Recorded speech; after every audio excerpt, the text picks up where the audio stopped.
The unthinkable has become reality. Led by a man whose wit, wisdom, and yes, game day acumen has made him both an urban and coaching legend, the Indiana Hoosiers are officially Big Ten champions.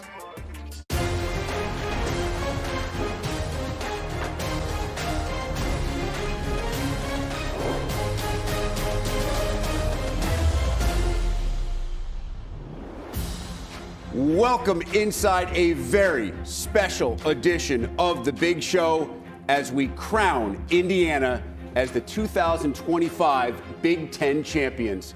Rick Pizzo, Howard Griffith, Marcel Reese alongside. Howard, it is hard to believe we are some 15 months removed from Curt Cignetti coaching his very first game with Indiana. And if I had told you 15 months ago on this very set that this night would happen, you would probably recommend I get a CAT scan and ask for a different person to be your host. Yeah, and then you double down and you think they're led by head coach that should be the National Coach of the Year. The Broyles Award winner goes to the best defensive assistant. Mm-hmm. Coach Haynes should win that. Without question. Fernando Mendoza should win the Heisman Trophy. You add that to the list of things that you talk about this Indiana team and the things that they were able to accomplish this year. When you watch the culmination of this entire year to tonight, you think this is why we love the game of football. You have a band of brothers coming together behind a fantastic leader in Coach Sig and making the unthinkable happen, and they walk through it like it's just supposed to be done. A ton of confidence and just that assurance and self-awareness that they know what they're supposed to do and they know where they're supposed to be. I think confidence, Marcel, is the key because even after an unbeaten regular season, even after the comeback wins over Penn State, Iowa, the dominance in Eugene over Oregon, the world picked Ohio State to win on Saturday night in Indianapolis. Mm-hmm. The Hoosiers didn't listen. They didn't listen to anyone. They haven't listened to anyone for the last 2 years. Coach Sig told you long ago, 15 months ago, Google me, I win. And he's proven that week in and week out. This team has won in every facet of the game every single week. They have beat everyone. They've never looked in the rearview mirror, and they continue to move forward. It's been a fantastic story. The authenticity of this team on and off the field is special. Yeah, it has absolutely been amazing. And you think about the way they were able to do that. When you started to talk about this game and the matchups, it was like, hey, Ohio State has all the great weapons. The running game is working. Mm-hmm. They have elite receivers on the outside. Indiana has a great team, but they just don't have enough. And they figured out a way how to get it done, really control the offensive line of Ohio State and just continue to make plays. This is a story we keep talking about this each and every weekend. It's the same thing because they've done an unbelievable job of believing in themselves. A result we would have never have expected, and a championship game setup the likes of which we had never before seen. Number one in the nation versus number two in the nation. Just the third time in Big Ten history that had occurred. Of course, Indiana comes in with one of the Heisman favorites in quarterback Fernando Mendoza. His counterpart, Julian Sayin, the other co-favorite in the Heisman. Opening drive, Mendoza, after taking a rock shot himself from Caden Curry, goes deep looking for Omar Cooper. And you can see Cooper comes down awkwardly on his left ankle. He would not return to the game. Ohio State's opening drive after Indiana fails to score. Julian Sayin over the middle. Lewis Moore comes up with the pick as Sayin throws a first quarter pick for the second consecutive week. Remember, last week against Michigan, he was fantastic after that early mistake. So could Indiana take advantage? It would lead to a field goal. But as the Hoosiers get the ball back, Mendoza makes a mistake of his own. Davison Igbinosun comes up with the pick as both Mendoza and Sayin make those first quarter mistakes. Ensuing drive for Ohio State, it's Sayin, and I love buying some time, finding one of the best in the business. Carnell Tate wide open back of the end zone. Buckeyes lead at 7-3. Same score. Next drive for Ohio State. Howard, sometimes the best play is just to throw it to number 4. Yeah, throw it up to him, let him make a play, and he did exactly that for Ohio State.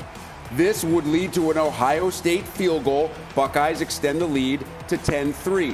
On the ensuing Indiana drive, 4th and 2 in OSU territory, Mendoza stands in the pocket. He took more shots in the pocket this year than any big-time quarterback.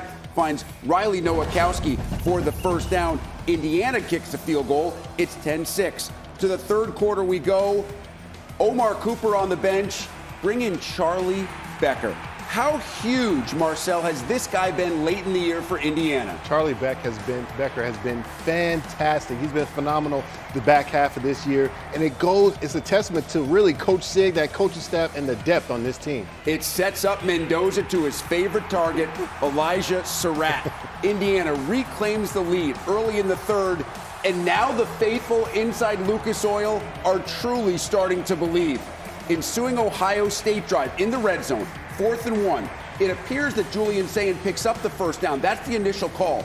But upon review, it is overturned. Review showing that Sayin's knee went down just short of the line to gain. Ryan Day can't believe it. Ohio State's lengthy drive comes up empty. Next time the Buckeyes get the football, facing a critical 3rd and 8, it's Sayin again in the pocket. Again, finding Carnell Tate. Ohio State keeps the march alive. Later on 3rd and 1, Sayin rolling out, has a man. Elijah Hardy comes up with an unbelievable deflection. Leading to this, Jaden Fielding, we give it to him from 27. Oh my goodness. He hooked it, a snap hook off the first tee, and Ohio State remains behind 13-10. A huge 3rd down play then for Indiana, and who else but Mendoza to Becker. Give Indiana credit for not sitting on the ball and throwing it deep, being aggressive on the cusp of icing a historic win as Mendoza goes to Becker one more time. Fernando knows how big it is. Ohio State gets it back with under 30 seconds to go. Last gasp, Julian Sayin throwing it deep. Doesn't matter that it's caught because there is nowhere for the Buckeyes to go. And for the first time since 1967, the Indiana Hoosiers can call themselves Big Ten champions, a 13-10 win over Ohio State as the dream season continues for Fernando Mendoza, Curt Cignetti, and the Indiana Hoosiers. A program record, 13 wins. And think about the wins that Indiana put together this year. Not just the win over Oregon in Eugene, but this win over Ohio State in the Big Ten championship game. Prior to 2025, Indiana, in its program history, had posted one win over a top 5 opponent. This year alone, they did it twice. And oh, by the way, IU also just snapped a 30-game losing streak against the Ohio State Buckeyes, and they did it on the biggest of Big Ten stages. Fernando Mendoza was named the most outstanding player of the 2025 Big Ten championship game, and he is with our crew as we take you for the first time to Lucas Oil Stadium. And thrilled to be joined now by the most outstanding player of this Big Ten championship game, Fernando Mendoza. Fernando, congratulations. Put into words what you're thinking right now. Yeah, first of all, I want to give all the glory to God. Without him, I would not be here. And who would ever thought the Indiana Hoosiers would beat the Ohio State Buckeyes and prospectively be the #1 team in the nation? What a great feeling. I'm so overwhelmed by emotion right now. And the emotion is only so much because of the great people we have in this facility and the great brothers that I have on the team. What a special moment, not only for myself, but for everybody in the Indiana program. How did this happen? How did this program go from where it was? I know you've only been there a year, but put into words like kind of how this team has gotten to this point. Yeah, and the craziness of college football nowadays. There's so much transfer portal. There's so many different things and objects moving around. However, the glue that we have in this brotherhood is unshakable and unbreakable. And that's why whenever we face adversity, whether it's a turnover, whether it's down to the #1 team in the nation here, we're always able to shake back and shake harder in order to respond and then elevate to the competition. I always hear Coach Sig say that you prepare for the same way for every team that you play. Tell me you didn't prepare the same way for this game. I would love to tell you that I did prepare the same way. However, we had that Purdue Friday game, and I knew that when I put my head on the pillow tonight, whether it was a win, loss, or draw, I wanted to sleep easy. I want to know I did everything possible in order to win that game. And so my preparation, I think we have a pretty good process, but I upped it to the next level, and I think that showed. And I think all my teammates upped it to the next level, and I think it showed on the field today. You just talked about the togetherness, the unity. How about the word resiliency? I mean, it started on the road at Oregon, on the road at Iowa, on the road at Penn State. You guys have been forged by fire, and then to go put the icing on the cake. Can you talk about the resiliency of this football team? The resiliency of this football team is like none other I've ever seen. At this point, 4 game-winning drives against Oregon, Iowa, Penn State, and then now Ohio State. They always say that the diamonds are made when the pressure forms, the pressure's the hardest. That's why I think this team is a diamond team. What Coach Sig say before the game and at halftime? Coach Sig said that we're supposed to be here. You know, the Ohio State might not think we're supposed to be here, but that we're supposed to be here, and this is our game because, you know, they've been such a great team throughout the entire season, but they have not dealt with adversity like us. Then at halftime, we were down 10-6. Coach Sig came up to me on the sideline and says, "You're the man, go show everybody what you could do." And at that point, we have the confidence from such a great head coach, and I know he talked to a lot of other players in the team. I think that inspired us, a little fire to come out there and have that game-winning drive. Guys get hurt in football. That's just football. Yeah. Omar Cooper goes down on your second drive. Charlie Becker steps up, and you were looking his way all day. Can you talk about the job he's done and the connection you have with Becker? I'm not surprised. Charlie Becker was out there at 7 a.m. every single Sunday catching balls in order to get timing right, in order so I could have the spots of the field. And we also had Jonathan Brady, who also stepped in. I think it just speaks to the brotherhood that we have in that room. Whether one player goes down, the other one's ready to step right back up, and not only step back up, but also exceed expectations. Speaking of injuries, I mean, you go down on the very first play of the game. Tell us about that play and what's going through your mind. Yeah, Caden Curry rocked my head. I mean, rocked me. It was a pretty tough hit. At that point, I was on the floor, total gut shot, and at that point, I needed to either decide, hey, stay down or take the easy way out, or I'm going to get back up and fight for my teammates. And I said after the Penn State game, I'm not going to lie, I'm going to die for my brothers, no matter how hard that hit hurt. And I will tell you right now, disclaimer, it did hurt a lot. I believe you. I was going to get back up and fight and play in this game no matter what. Last question for you. Yes, sir. What's the lesson in your story? I mean, a guy who went to a dozen quarterback camps, who didn't get any offers, who was going to go to Yale until Cal came in at the 11th hour. And now I know you don't want to say it. You're going to win the Heisman Trophy after what happened here today. What's the lesson here, Fernando?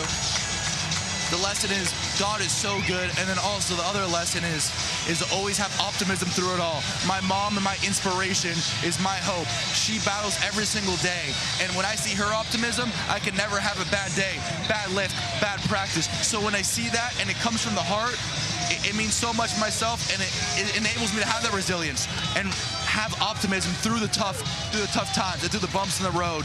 And no matter whether it was Cal at the 11 hour, transferring to Indiana, or being down at Ohio State right here, I have that optimism that was always going to work out, that is inspired by my inspiration, my mother. It's been an amazing story. We have all thoroughly enjoyed following it. Go enjoy with your teammates. Thank you so much. God bless. Go Hoosiers. He is Fernando Mendoza, 15 of 23 in the championship game win over Ohio State for 222, 1 touchdown and a pick, all adding up to Fernando Mendoza being named the 2025 Big Ten Championship Game Most Valuable Player. There may be some Indiana fans right now who don't want to go to sleep on Saturday night because they're afraid that they will wake up on Sunday morning and it was all a dream. Well, trust me, it was real, and it is spectacular. The man who caught IU's only touchdown, Elijah Surratt, standing by at Lucas Oil Stadium with Ashley Adamson. Elijah Surratt, always open. Walk me through that touchdown. I was waiting for it. My coaches gave me a chance. Offensive line been doing a great job all game, keeping my quarterback up. Fernando is a dog, put it right where I needed it, and he just gave me a chance. That's all it was. In the nation. Shout out to the man above for allowing us to be in this position. Without him, we wouldn't be here. So, Fernando Mendoza takes a huge hit on the very first play of the game, and it shook everybody up. How did you guys come together? Omar Cooper didn't play this game. He got banged up early. What was just the mindset that allowed you to win this game and come back? Just be resilient. That's all it is. Next man up mentality. Fernando went down but got right back up. He's a dog. And then we had guys, we knew our other receivers in the room. We know what we got. They stepped up for my boy Coop. Coop gonna be back, so that's good. But we had stepped up, and Man, it's just crazy right now. I'm so happy. I'm so happy. Never daunted, but never satisfied. Can I ask how satisfying it is to win a Big Ten championship for the first time outright in 80 years in the state of Indiana? So satisfying, so satisfying. But we're not done. We want to keep going. Of course, we're happy with this, but we know there's bigger things coming. So we're grateful, though, for sure. What is it going to be like when you hear your name called for the #1 overall seed in the CFP tomorrow? Crazy. It's going to be crazy. We still got a lot of work to do, but we're going to appreciate it for that little moment. Go appreciate it and go enjoy it. Congratulations. Yes, ma'am. Thank you. You could just see the brotherhood and the chemistry, all the players celebrating with Elijah Surratt during that interview. As for the man who put this roster together, had guys come with him from JMU, from other spots in the portal to Indiana to make this championship a reality. He is standing by with our crew as we take you back to the site of the Hoosiers championship Saturday night. Thrilled to be joined now by the head coach of the Big Ten champion Indiana Hoosiers, Curt Cignetti. Coach, put into words what happened here today. We played a football game. It was a hard-fought, physical football game. It was a gutty football game by both teams. It wasn't a perfect football game. Both teams made mistakes, and one team overcame them, and that was us. That was the message at halftime. Are we persistent and tough enough to win a gut check type game like this, which is what this had become? And we proved that we were, and we made the plays when we had to make them. It's a great win. Obviously, first-time Big Ten champs. You don't do that without a commitment from the top. President Whitten, Scott Dolson, assistant coaches did a great job. But our team, our seniors, our leaders, our entire team, I can't give them enough credit. It's a great night to be a Hoosier, and now I got my work cut out for me the next 3.5 weeks to humble them. 2 years ago, you sat in this very same spot. Jerry and I were on the table along with a couple others, and you told us you were going to be here last year. So you were off by a year. I was off. That said, I don't think if you would have said 2 years, I think we would have looked at you like you were equally crazy. It's been an amazing story. It's one of the greatest stories I've ever covered. How did you do this? How do you take a program from where it was and get it to where it is now? It's been kind of surreal, to be honest with you. I just got a group of guys that have followed me as coaches and players that are used to winning, expect to win. We're pretty organized. We have a plan. We're all on the same page. You can't do it without people, the right people in the locker room and on your coaching staff. I don't know. When you watch the tape, it all makes sense, right? You don't look. When you watch the tape, you say, "Yeah, they're pretty good." Tonight was a great night. This was probably the last step in terms of the regular season. We beat number 9 Illinois at home 63-10, and then we went to Iowa, a hard place to play, won at the end. Go to Oregon, beat the number 2 team in the country. And then to play in the Big Ten championship game and beat the number 1 team who pretty much waxed us last year. That's a great feather in our cap. And, so we'll get a bye. We'll be, number 1 seed. And now we got to get our feet back on the ground before December 31st or January 1st, because everybody that's in that playoff at that point is a great football team. Has there been any unexpected things throughout the season that you had to solve? I'll be honest, a big part of this season has been the development of the quarterback. And, when you get a new quarterback, they all seem to follow the same sort of path. They struggle in spring. They're better in the fall. They get a lot better at the end of fall. And then they have some success early in the year, and they build on it. And that's what Fernando did.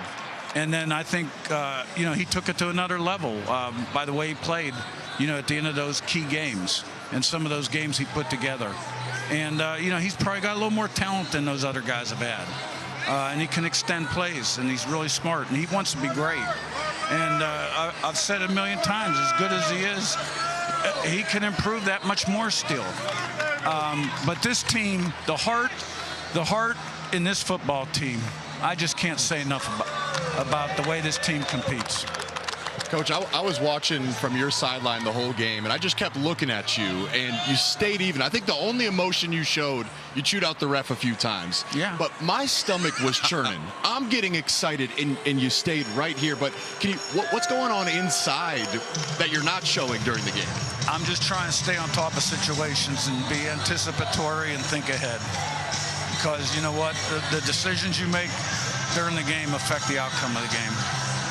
Curt Cignetti, congratulations. This has been an unbelievable story to follow, and I know there's more to come here from the Hoosiers. Best of luck. Well, I appreciate it. Got sitting down next to a couple of my idols here.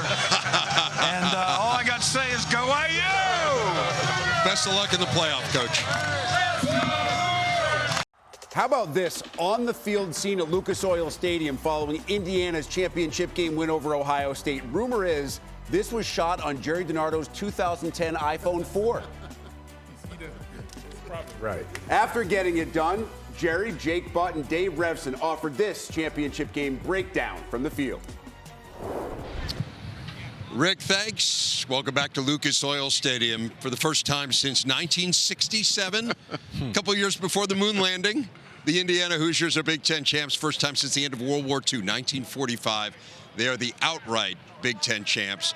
We'll get into how it happened in a moment, but I think we just have to acknowledge the enormity of what did happen, just the fact that it did happen.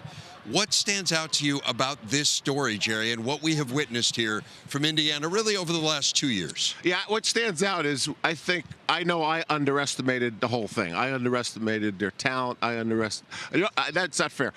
The only thing I didn't overestimate was their coaching. I knew this was a really well-coached team. But you watch them tonight, they've got good players. They obviously have good chemistry.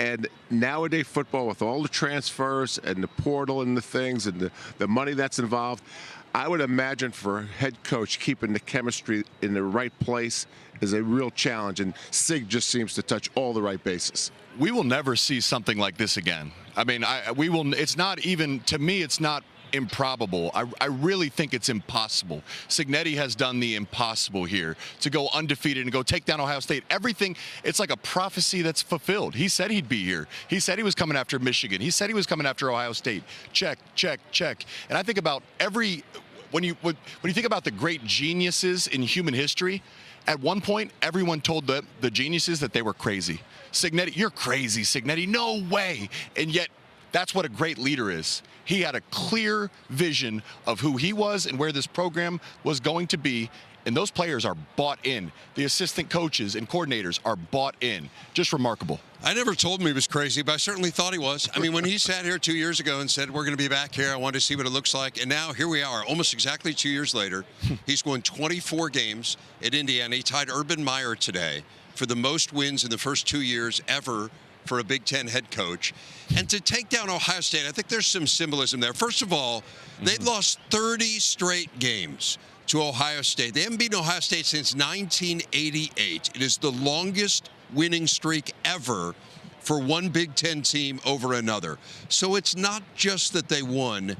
It's not just that they got this Big Ten championship, but it's who they did it against that I think symbolizes everything that's happened here, Jerry. I'd also say this. They did it on defense, which is even more extraordinary because when you look at all teams, the most talented players are on your defense because it takes more talent to play defense than it does to play offense. And they measured up. They won this game on defense.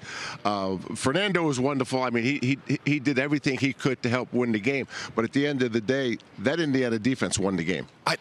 Exactly, and we will continue to talk about Coach Cignetti forever, but the coordinators have done such a phenomenal job. I mean, the football minds, Brian Haynes, this is an Ohio State offense that is loaded with talent.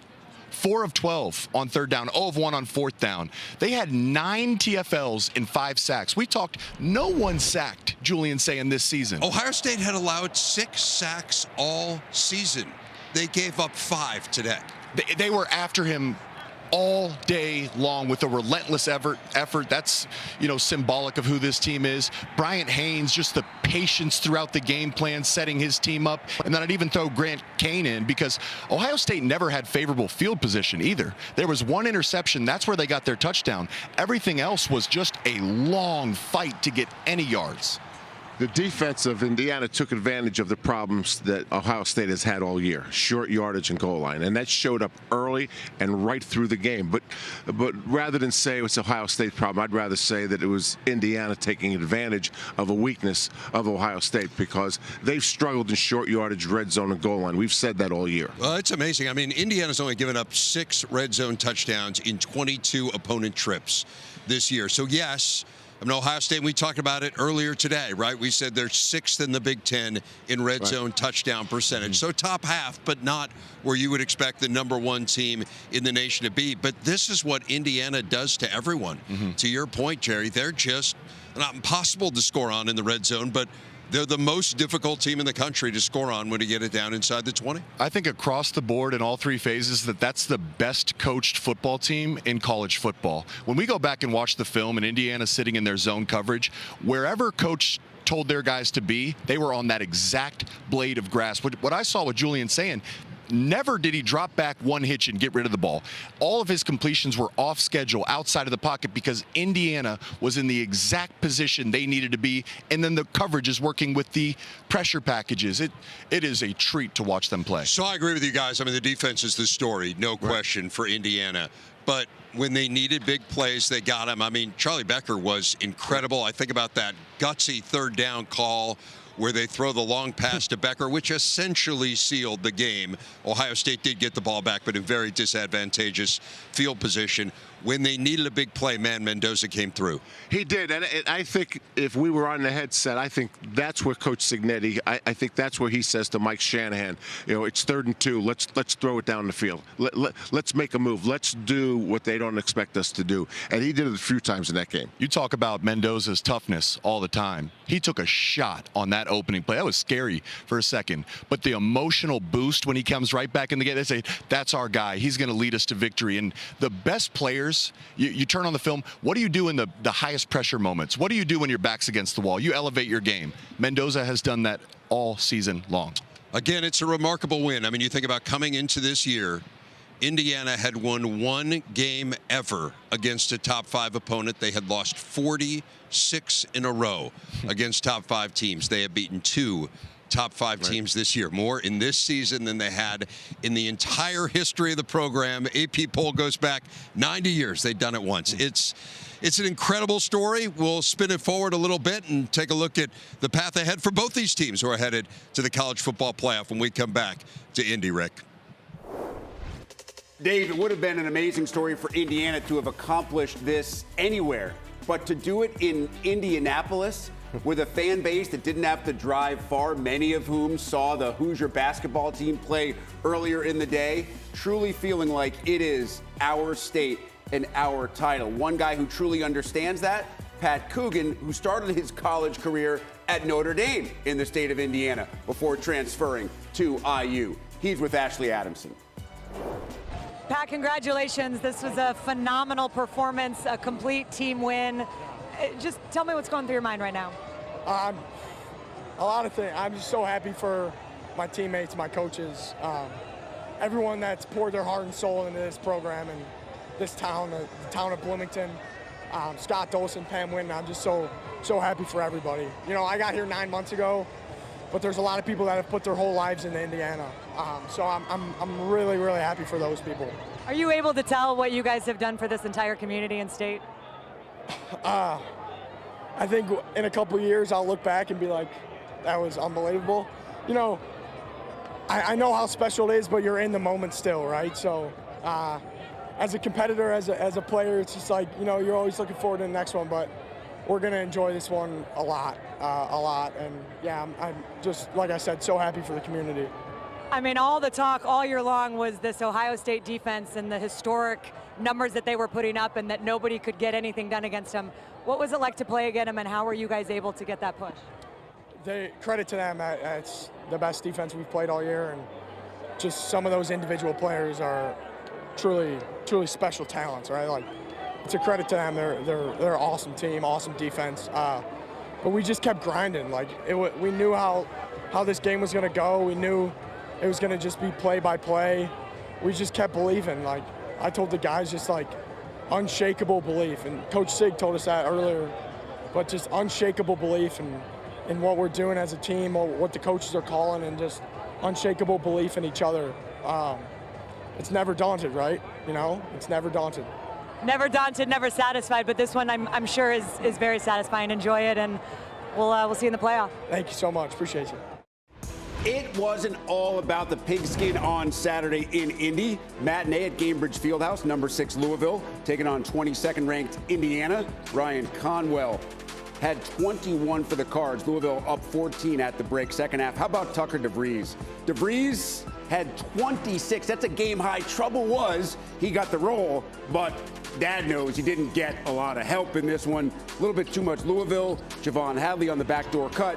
87-78 as Pat Kelsey and the Cards take care of business against Indiana. Welcome Bruce Weber into the fold. Bruce, it was such a great start for Coach DeVries and company. You go 7-0 in your first 7 games. You lose to Minnesota. You're a little bit outmatched, especially early against Louisville. Yeah, there's no doubt. A couple nice wins. They feeling good about themselves, getting the top 25. Now against Louisville, 16-0. You can't spot the number 16 in the country. 16 points. They didn't shoot the ball well. When they win games, they shoot the basketball well. Even coach has to find somebody beside Tucker DeVries that's going to be consistent for them. Wilkerson's a guy that everyone thinks might be, but 5 for 15, they got to be better than that. He can score, but they also need a consistent presence on the inside, something that Indiana does not have right now. Illinois has got a little bit of everything. They have inside, they have outside, and when the Illini play defense, they can beat anybody. And they D'd up against a Tennessee team on Saturday that struggles to score the ball. Keaton Wagler did not. Knocks down the 3, had 16, did a little bit of everything in this one. Kylan Boswell just playing like an All-American all season. Boswell had 15, and then it's Zvonimir Ivasic. Oh, Big Z. Close it out. Illinois 9-2 run last 4 minutes. The Illini win 75-62. Brad Underwood was not afraid to play a brutal non-conference schedule. Illinois comes out of it in pretty good shape and with some quality wins already on the resume. Yeah, Texas Tech, and now this one, it's big for them. And I'm sure he's going to talk about their defense. It was really, really important for them. You hold them to 62. Tennessee's 11 for 22 on layups. So their length, I don't think people understand that. And then the different players. Boswell's been there. He's there all game. Big Tommy kind of get back in shape, had a really good first half, and then the freshman Wagler was really good in the second half. A huge win. Officially, I think it was a neutral site game. Games in Nashville against Tennessee. It felt like a road environment, though. The Illini did show up, as those fans, they turn out even for road games, turned out to see a big-time win for Brad Underwood's team. Number 1 Purdue made history on Saturday, the kind you don't want against Iowa State. It was tight in the first half. Braden Smith for 3, second chance, puts Purdue up by 5. Killian Turay and the Cyclones then just take over in the second half. Tyrese Halliburton is on hand and loves everything he was seeing because it would be the Cyclones 81-58. This is the largest ever non-conference home loss by a number 1 team in the AP poll era. Michigan State, Duke, top 7 showdown from East Lansing. If you haven't had the chance to see Cameron Boozer, familiar name yet, you may want to take a look. This guy is an absolute star. Duke up by 1, under a minute to play, second half. Michigan State down 5. Carson Cooper, what a man-sized double-double. 16 and 16, 9 lead changes in the second half alone. Under 20 seconds to go, it's Caleb Foster, dagger. Duke closes it out with free throws, 66-60 over Michigan State. Listen, no shame in these 2 losses. Iowa State's top 10. Duke is among the 2 or 3 best teams in the country. Still, Purdue especially would have liked to put a better foot forward, especially at home. I think it shows a little bit of their weakness, what they need to worry about. You talk about the NCAA tournament, getting to the Final Four. You're going to face teams like Iowa State. Now you go through this. They've had a brutal non-conference schedule, and it's getting them better. But you got to have your big guys, your main guys play well, and they just did not play well. that second half, it's a close game. 13-2 run to start the second half for Iowa State, and then it was over. 6 for 7 from 3 for Iowa State. So Purdue's defense has got to step up. As for Michigan State, it was a terrific basketball game. Great intensity. Felt like an NCAA tournament game we were watching in mid-December. Just couldn't quite get enough offensively late in that second half. Yeah, and Duke goes zone, credit to them, and they struggled scoring down the stretch. But if you talk to Tom Izzo, and I did after the game, he's worried about the little things. Block out on free throws. They give up 5-7 points on that. All those little things make a difference, especially in a tight game like this. And also, they know they're limited scoring. That's going to be a fact all year. They got to guard. They got to rebound. They got to do the little things to win. That's why we have Bruce Weber up here. I didn't talk to Tom Izzo after the game. Just saying. One other non-conference game to check in on, the Battle of the Badger State. Oh, I love that jacket, Greg Gard. Wisconsin taking on Shaka Smart and Marquette. First half, Badgers already up by 13. John Blackwell. This was going to be the year that Blackwell had to show up and show out, and he is doing exactly that. Had 30 in this one, too shy of his career high. No trouble whatsoever for Wisconsin in this one. 96-76, largest margin of victory in this rivalry for Wisconsin since all the way back in 1952.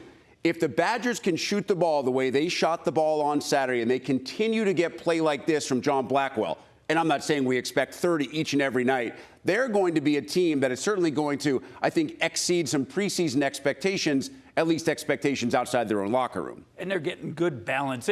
Blackwell has 30, but they have 5 guys in double digits. Yeah. They got a couple guys with double-doubles. They can score the basketball. I think Greg Gard's question will be, can they defend, especially when they go on the road? You saw the BYU game, got going up and down against a really good team, and that makes a difference. But a good team, I think they're up in that mix, in that top 5 or so. All right, next time I see you up here, Bruce, I have one request. Red jacket, like Greg Gard had on today for the win. I have an orange one. I do not have a red one. All right, we'll see what we can make that happen next time we're up here together. 3rd and 6 at the 24. Mendoza. Charlie B. And Fernando Mendoza, maybe another Heisman moment. No Omar Cooper, no trouble, because Indiana had Chuck Beck.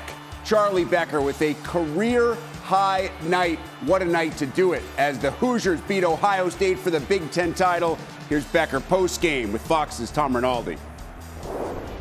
Charlie Becker just handed that hat, proudly putting it on. What did this group of young men know that no one else seemed to? You know, it all started from the summer workouts when we all came together and we had a brotherhood. You know, we're all really close, and that's what creates a good culture and a good team. It's what the coaches came in here and did. They created a great culture, and you know, we're so blessed to be able to come out here, and all glory to God. You know, without him, none of this would be possible. So all glory to him. How would you describe the connection you share with and the leadership of your quarterback? As soon as Fernando got here, me and his brother, we've been roommates since our freshman year when we first got here. So as soon as his brother got here, you know, we were already super close. And every single spring at 5:30, 6 in the morning, we would go to the indoor, work on that connection, and it's amazing to see it pay off. A message to America about your coach, Coach Cignetti. The Hoosiers are real, and we're here. Rick Pizzo rejoined by Howard Griffith and Marcel Reese. Let's start to focus a little bit on this offense, guys, because, yes, Fernando Mendoza is going to be the Heisman Trophy winner. We all think he sealed it with the championship game win over Ohio State. But there was no Omar Cooper after being injured on the first play, so Ohio State was able to bracket and double-team Elijah Surratt. Yet Indiana was able to find a way. Charlie Becker, Riley Nowakowski came up with a huge play, and they got just enough of the run game when they needed it. It's one of the things that you saw from Indiana and that you've been seeing all year is their ability to rise to the challenge and their ability for backups also to step up and play like starters. And that's one of the things you saw. Becker was doing a great job the entire year of making plays, having opportunities to see what he could do and finding the open receivers, being able to create that separation, that space. I thought he did a tremendous job of going up and making plays. He really dominated this secondary of Ohio State and made play after play. And this is a secondary that's got first-rounders in it. And for him to go out and put up the type of effort that he did, along with Fernando and the rest of the offense, really speaks volumes about just how good this football team is. And let's point out, Omar Cooper gets all the credit, as he should, for that amazing catch against Penn State. It was a huge Becker catch that got Indiana into position. He really was a guy that came on a little bit later in the year. Give the offensive line credit as well, because early on Ohio State was really getting pressure on Mendoza, making it tough. Sealed that up a little bit in the second half to give Fernando some time. And then defensively, Marcel, this is a unit that was so overlooked. And even coming into this game, as good as Indiana had been, it was Ohio State that was the defense that was on the historic pace. So everybody thought that it would be Ohio State's defense being the star. Aidan Fisher and company had other ideas. And that's the thing. Even when we saw watching these celebrations and you're looking at interviews, and yes, Fernando Mendoza's been fantastic all year and he was really good tonight. But this defense is unbelievable. They did things to the Buckeyes team that has never been done. 5 sacks today on Julian Sayin, 9 tackles for loss. And I'm going to take you back to 2 drives in the second half, Ohio State's last 2 drives, excluding the Hail Mary.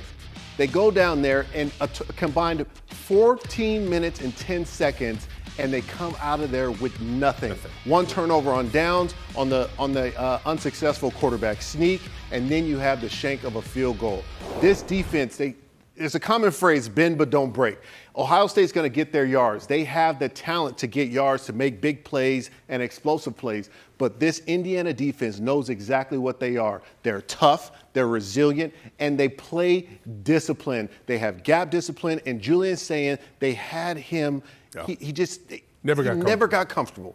He never got comfortable, and he's been composed all season long. Today, this Indiana Hoosiers defense made him uncomfortable. And some will say, well, it came down to a 27-yard missed field goal. And it did, but that wasn't the one play in the game that changed it. Indiana's defense made a ton of plays throughout the course, not just of this game, but throughout the course of the entire season. And one of those guys who's been the leader came over with Curt Cignetti and just continues to produce 8, 10, 12, 15 tackles per game and is, I think, the unquestioned leader of this defense. Aidan Fisher, he's just a guy who we watch and we marvel at, Howard, every time he takes the field. And I think the best part of his game is his ability and his understanding of the football game itself. What the offense is ultimately going to try to do to expose or exploit their defense. He is as sound as it gets when you start talking about linebacker play and being able to anticipate, being able to read, and really react quickly to get into the backfield. He has been unbelievable for 2 years. He has been an unbelievable football player and a great leader for this Indiana football team. Howard, you know, like I know, every locker room, you want to have that one guy on defense that just not only is tough, but has a knack. He has a cerebral part of his game. And Aidan Fisher is one of those guys. When you know ball, you know ball. His first step is always the right way. He understands what splits look like for the receivers. He knows when a guard is pulling. He beats guards to the spot. He's physical at the point of attack. He is a quintessential middle linebacker, gets everyone in their spots to be able to be successful. He doesn't make all the plays, but he makes plays happen. Well, you know, you led me right into this question because now I have to know. Who were the guys in your locker room, the defensive guys, the linebackers that were kind of like that in the NFL? Who you got? Did you have one that stood out? Well, for me, it was a guy named Keith Burns, who was really a special team ace, but he was the guy who really took care of our locker room, kept us all loose, and he was one of the guys that was the glue to that football team. Keith Burns was actually one of my special teams coaches when I was at the Raiders. But I had Rolando McClain, one of the smartest linebackers I've ever played with. And in college at UW, it was Scott White, who's now a linebacker coach. By the way, I didn't miss that little dig that Marcel just threw at you. Yeah, your former teammate, you mean the guy that coached me because I'm so much younger than you? Just wanted to slide that just slid that in there. Nobody noticed. What do you think the celebration is like on Saturday night in the city of Indianapolis for Curt Cignetti and the Hoosiers? They have a while until they have to play again because they'll have a first-round playoff bye before they head to the Rose Bowl as the Big Ten champ and the #1 overall seed in the college football playoff. Yes, I said that out loud, and it is actually true for IU. We take you back to the site of Saturday night's victory on the field at Lucas Oil Stadium. Our crew with a couple of glue guys. Thrilled to be joined now by Carter Smith and Aidan Fisher, Big Ten champions. That's got to sound pretty good, guys. Carter, I want to start with you. You were at Indiana before all this happened, right? You committed to the old staff. You played for the old staff. So you have seen this transformation. Explain to people on the outside how Indiana went from where it was to where you sit today. It's so special. The amount of guys from the old staff that are still here, there's not many of us. There's probably maybe 7 of us left. But it's all about the buy-in, you know? Having his group come in here, they had a winning attitude, and we were a group that hadn't seen a lot of wins in a long time. So I think that collective mindset just kind of meshed together super well with a culture that has won in the past and guys that really, really need a win. So I think it meshed very well. Aidan, you're a guy who followed Curt Cignetti here from James Madison. We had a great journey piece on you where you were talking about how people didn't believe in you in recruiting, and he was someone who did believe in you and took a chance on you. And now you sit here today, I can see you're really emotional and feeling it. Got your family over here. Tell me what's going through your head. God is good. You know, a week like that where, you know, you're playing an offense that's really explosive like that. Sometimes you just lay in your bed and you're like, all right, what else can we do? You're like, am I preparing the right way? So it was a long week for us, a lot of preparation that went into this. You know, all my glory goes to Jesus Christ, my Lord and Savior. But, yeah, I think following Coach Sig was the right move, I had to say. In hindsight, yes, it seems it worked out. Sir. Yeah. But beyond, Carter, beyond the X's and O's, I mean, there's just an energy about this team. There's a togetherness. Saw it against Oregon, saw it against Iowa, saw it against Penn State, and then see it again on the sideline. I know Cignetti has talked about the mindset of this team. What does it mean to go win this game for him? It's a dream come true. You know, like he said, all glory to God, everybody on this team. A collective mindset will always get it done in the end, and nobody's fate wavered in his mindset at all. Coach Cignetti brought us to the top, and we plan to stay there. What do you think about the team that you beat today? I mean, it's one thing to win a Big Ten championship. It's an amazing accomplishment. Do you guys know last time Indiana won the Big Ten championship? You guys know? 1945. 1945 was the last outright. Yeah, pretty good. 1967, they shared one. This is the third one all time. Yeah. To do it is an amazing accomplishment. But what does it mean to do it against Ohio State? I mean, this is the gold standard program, not just in the Big Ten, but I think some might argue in the country. Yeah, no doubt. That's a phenomenal football team we just played. Defensively, you know, offense, special teams, like they're great in every area. They have players that are going to play on Sundays. You know, they're just talented everywhere. And with a great coaching staff, I mean, it was a dogfight. But I told our guys coming in here, this isn't an underdog story. We're not going to come in as, you know, we're facing the big bad wolf. We are the big bad wolf. We're going to come in here, we're going to, you know, butt heads with 2 giants. And I just didn't want anybody thinking, you know, we're the underdog in this game. And, you know, credit to them. That's a phenomenal football team with a phenomenal coaching staff. But, I mean, the togetherness that you mentioned, the belief that we have in each other, it's just something special. And it resonates within that whole locker room. How about the game plan by your coordinators? I mean, you held Ohio State. They were 4 of 12 on 3rd down, 0 of 1 on 4th down. Can you just talk about the game plan and the leadership that Coach Haynes had on your unit? Coach Haynes is phenomenal. I mean, that guy is one of the brightest minds I've ever been around. Just talking X and O's with him, it just blows my mind how much he knows and the things that he sees that we can exploit in an offense, the different angles that we can attack. I mean, he's phenomenal. And I think it's not even just the X's and O's, it's the way that he teaches it. We're not just, you know, this is your job, go do it. Why are we doing it? How are we going to do it? And, you know, like, when are we going to do it? I mean, he's just great in every aspect. And I'm blessed to have him as my coach. He's been phenomenal and the growth that he's had in his room. And I want to talk about Elijah Hardy and Isaiah Jones tonight. Those guys are phenomenal and amazing linebackers. Carter, I want to ask you about your quarterback. You're in the huddle with him on every play. I would be shocked if he doesn't win the Heisman after what happened here today. Give us some insight into what makes Fernando Mendoza so great. Where do I start? I don't know. You got plenty of time, man. The floor is yours. He is a man with a mission. You know, everything that he plays for, he gives to God. He dedicates all of his performances to his family, to his mother, battling MS. And it's beautiful to see how one man, one very talented person can collectively put that together between 11 guys on a field, command them, and go the distance against a team that is highly regarded.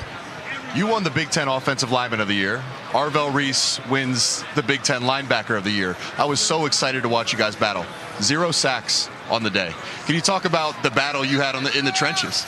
You know, those guys are very long, they're very explosive, and we knew that it was going to be all about protecting and giving Fernando the time that he needed to see downfield and make those throws to, you know, guys like Charlie Becker, E.J. Williams. Everybody did a great job today. It was 11 guys out there, and, you know, we all dedicate our performance to God. So, fellas, congratulations. Best of luck as you pursue a national championship after winning a Big Ten championship. Thanks, guys. Yes, sir. Thank you, guys. Thank you. Perhaps one of the more overlooked stats right there. No sacks for Ohio State. That remarkably talented defense with guys like Reese and Stiles and McDonald. Offensively, meanwhile, Ohio State averaged 37 points per game in its first 12 throughout the course of the regular season, just 10 against Indiana. They were unable to run the ball. Total yards per game, obviously, way down. Sacks, just not quite the same.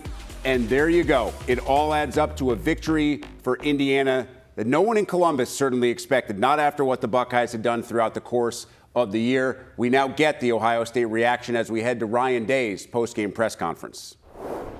Yeah, very disappointed, just overall with how we played. Didn't play very well in the situations. Third downs were not very good. Not very good in the red zone, obviously, at the end. So, very disappointed. I thought Indiana played really well, did a great job, but just obviously, we're all disappointed in the locker room that we didn't finish out this regular season the way we wanted to. They obviously brought different pressures and twists, but that was something that they had done all season. They're very good at it. We didn't handle it very well at all. So, there were times we did, but we weren't consistent enough. And this is a major lesson for this team is that it can come down to one play or two plays or three plays that decide a game like this. And so, this is a tough lesson to learn, but, we have to be more efficient across the board. It can't just be, us doing our job once or twice, or three times. I mean, it's going to be every single time. And that didn't happen. And that starts with the coaching and then goes from there. Full slate of men's conference hoops on Saturday. Bruce Weber back with us. Start just up the road in Evanston, Northwestern Ohio State. KJ Wyndham with the pull-up to bring the Cats within 3, under 4 minutes to go. Later in the second, Ohio State leading by 5. Thornton, Devin Royal, Bruce Thornton, 17 points, 10 dimes. Ohio State, 86-82. Buckeyes now 7-1 on the season. They pick up the Big Ten win, Bruce, and a big boost after what was a heartbreaking loss in the non-con last time out against Pitt. Yeah, the whole thing came down. Points in the paint. 62 points in the paint. Brandon Noel with a huge game. Bruce Thornton in the second half did what he does, got him going, and Devin Royal, some big plays down the stretch. Just not sure that anybody in the nation does more for their respective team than Bruce Thornton does for Ohio State, and he has done it now for many years in Columbus. Arguably the best team in the country, certainly the most impressive to date, Michigan, number 3 in all the land, taking on Rutgers. Elliott Cadeau here, Trey McKinney there. Wolverines up by 9. It would never get any closer. Michigan now leading by 14. This time it's Cadeau to Merez Johnson. I did not know Merez could step out and knock down the triple. He had a double deuce. Wolverines up by 17. And then we do know that Roddy Gale can one-hand Thunder Chunky. Check it. It's 2. Michigan breaks 100 for the 3rd straight game as they win it 101-60. Bruce, they're still unbeaten, and to be honest, at this point in the year, they have been untested. Yeah, there's no doubt. Is it offense? Is it defense? It's both. They're good on both ends. 100 points again. They got so many weapons, so much depth. You think of Rodney Gale. He was a starter 4 years ago, and now he's coming off the bench, getting them 11, but just so many weapons. And if Maurice Johnson, he didn't have one, he had 2 threes. Unbelievable stuff from Michigan and Dusty May. We thought they would miss Danny Wolf and Vlad Golden so much. Not so much, at least not so far. How about Maryland and Iowa? Remember, the Hawkeyes came off their first loss of the season in their Big Ten Conference opener against Michigan State. Well, Bennett Sturtz wouldn't have any of that against Maryland. Sturtz had 25. That three putting the Hawkeyes up by 15. And then Cam Manyow, there's the one-hander I was looking for before Iowa, up by a couple of dozen. Later in the second half, Tate Sage, the finish with a flourish. Iowa wins it 83-64, 8-1. First Big Ten win of the career for Ben McCollum. Crazy game out west between Washington and USC. Pick it up under 5 minutes to go. We're tied at 68. UW had been down by 18 just minutes before. Hannes Steinbach for the three. He had 24. Washington all the way back to lead by 3 under 2 minutes to play. Des Claude. Oh, that's a beauty crossover, and you know this one meant just a little bit more for Des.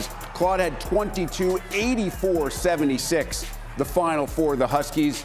Bruce, it appeared that Washington was dead and buried in this game, but they somehow found a way to come back and avoid the 0-2 Big Ten start. I mean, they were struggling. 18 points. They weren't even in the game, had no motion. All of a sudden, they crept back in. Steinbach is really good. Not only 24 points, 16 rebounds.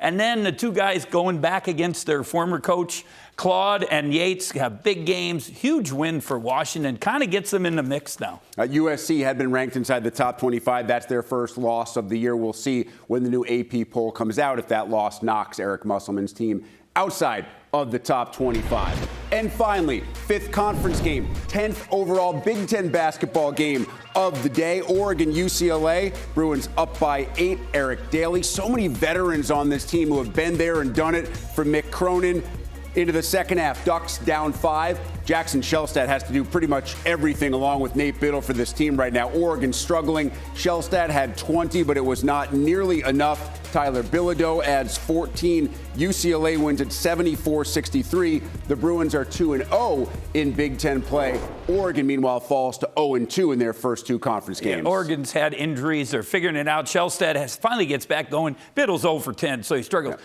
But credit to UCLA. You talked about just solid veterans, 5 guys in double figures. One day it's Sky Clark, then it's Daly. They have a lot of good players, and you know they defend.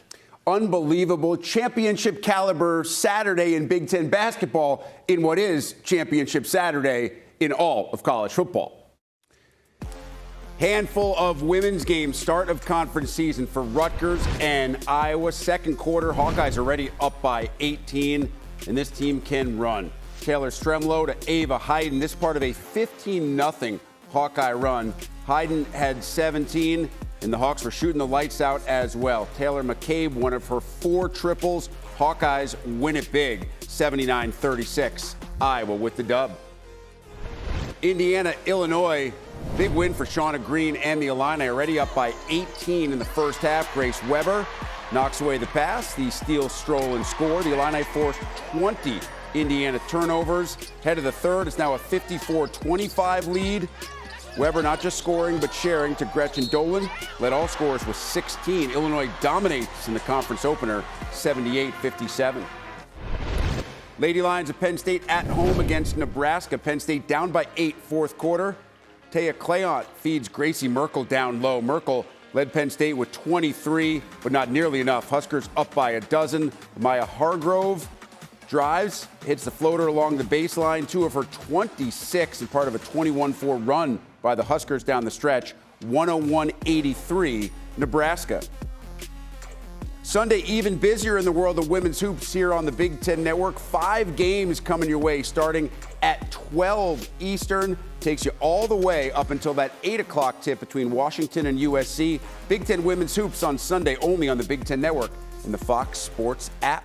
Pretty easy choice for your IFS.AI player of the week because the POW is the MVP, Fernando Mendoza, most valuable player of the 2025 Big Ten championship game and the future winner of the 2025 Heisman Trophy as well. Here's the IU quarterback post-victory with Fox Sports' Jenny Taft.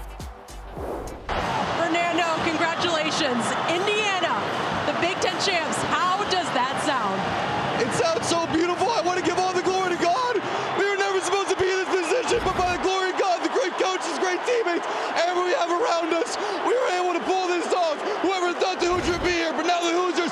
carpet champs. Let's go!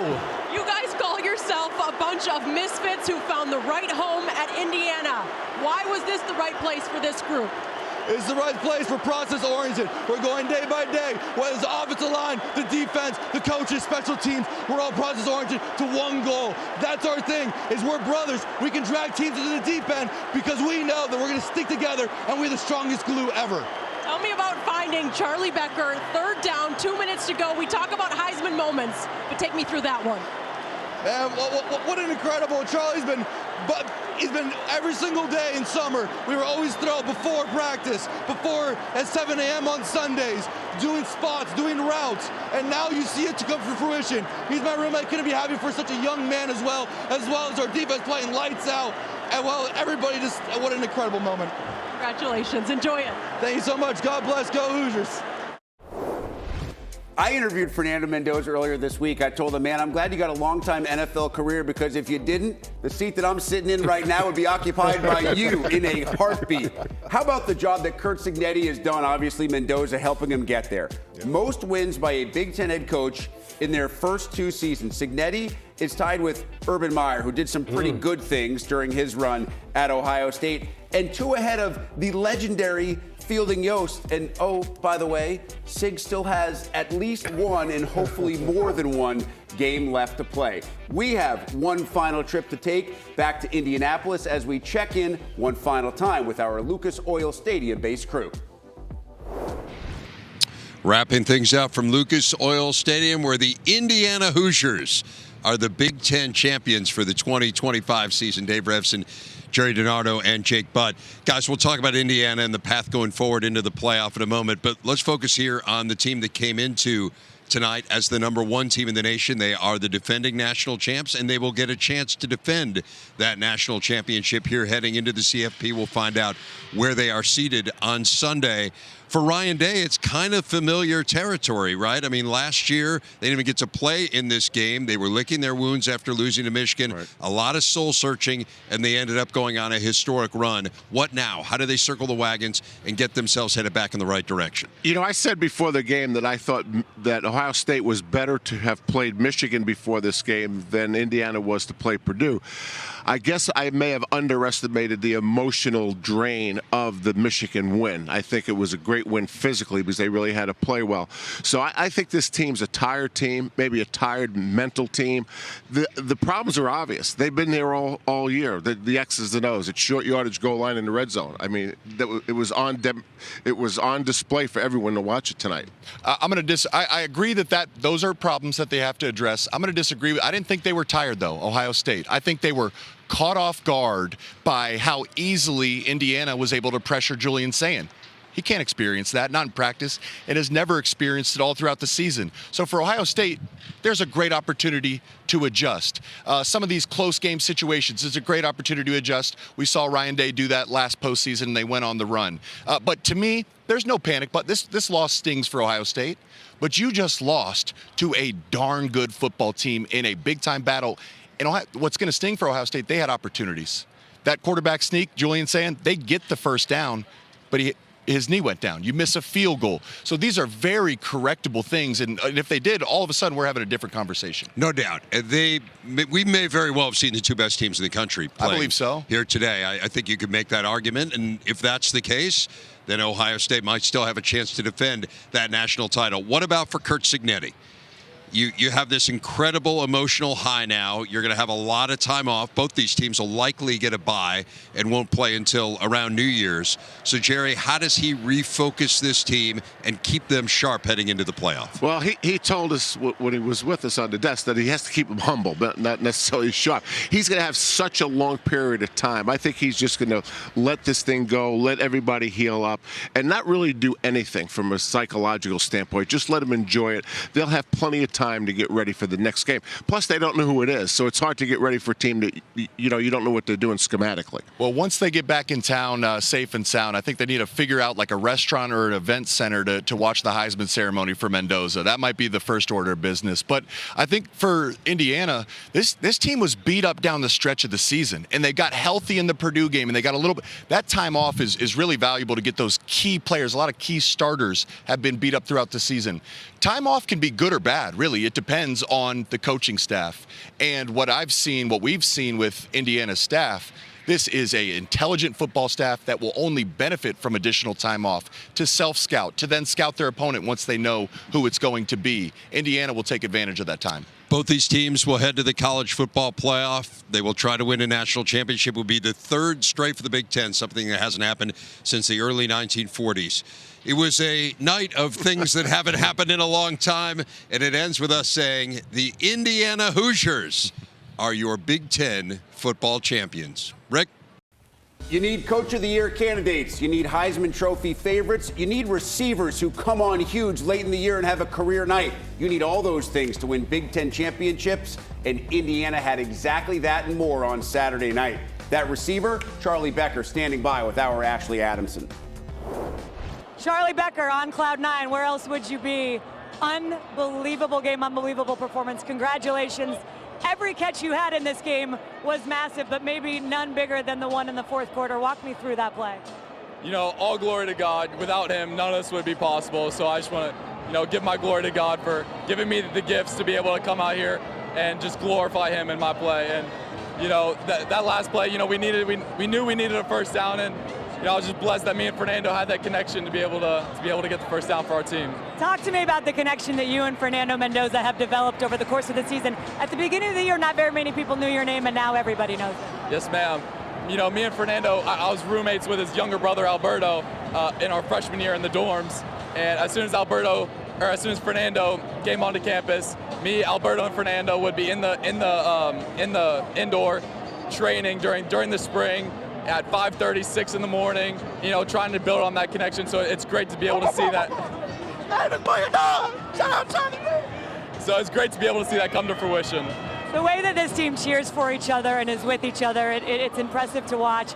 I know how much you guys love each other. I know how close you are. Can you describe to people outside the locker room?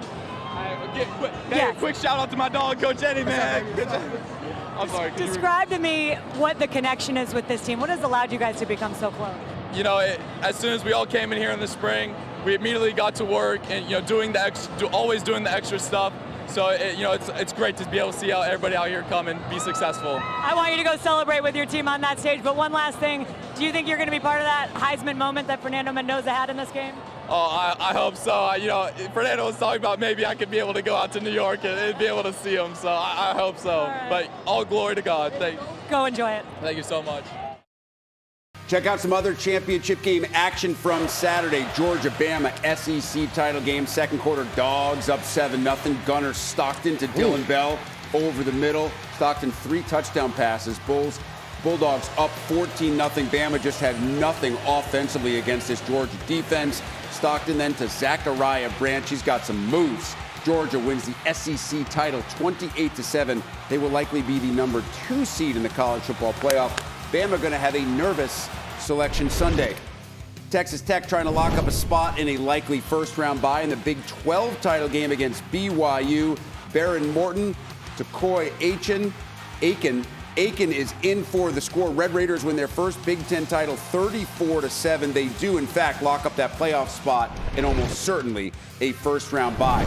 The shocker of the night that shakes up the bracket, Duke in overtime against Virginia for the ACC title. Darian Mensah to Jeremiah Hazley.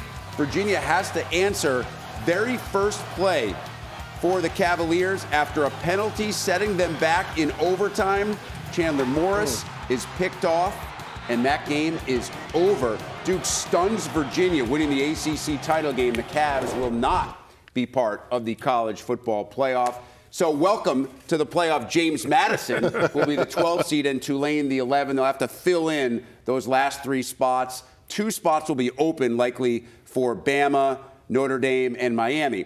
As for the Big Ten teams, Howard, we know Indiana is going to be number 1. It'll be a matter of Curt Cignetti once again being the master motivator and having his team playing its best when that quarterfinal eventually rolls around. Yeah, I think he's done an unbelievable job the last 2 years being able to get his team to play at a very high level each and every week. So I don't suspect that the time off is going to affect them the way it may affect some other teams. But they're in a great position to go out and get healthier and continue to do what they've been doing this year. Yeah, I agree with you. Curt Cignetti has shown that his leadership attributes plays to his team. He understands his locker room. He has a great pulse of his locker room and the players in this locker room, and does a great job of getting them up to whatever that task is. And on the flip side, I believe Ryan Day does the same thing. If we go back to last year when they took the bad loss to Michigan at last year, they hadn't lost a game since then until tonight. Ryan Day also does a fantastic job of pushing the buttons of his team, bringing that locker room together and picking them up for games. Yeah. We saw what Ohio State did last year after losing to Michigan in the college football playoff. Maybe a little bit of extra motivation for the Buckeyes. Most likely they land in the 3 spot. There is a scenario in which the committee could potentially push Texas Tech ahead of Ohio State. I just don't see it. As for Oregon, almost certain now to be the 5 seed. That's a really good spot. You have a first-round matchup with James Madison in Eugene. Yes, that's an outstanding matchup. I've been the last couple of years, when you look at that number 5 spot, that is really a good spot as far as being able to play a home game, and then the team you have the opportunity to play really gets off to a good start. Not only is it a good spot, but Dan Lanning is using this time, his team not playing this weekend, as a ton of motivation and locker room material for his team to be motivated, primed, and ready to play. What an unbelievable championship Saturday it was inside the Big Ten. The spotlight was shining on Lucas Oil Stadium, where Indiana snapped a 30-game losing streak to Ohio State to win it all. There were non-conference hoops featuring some of the best in the country, and at day's end, one question has been answered. Who? Hoosiers!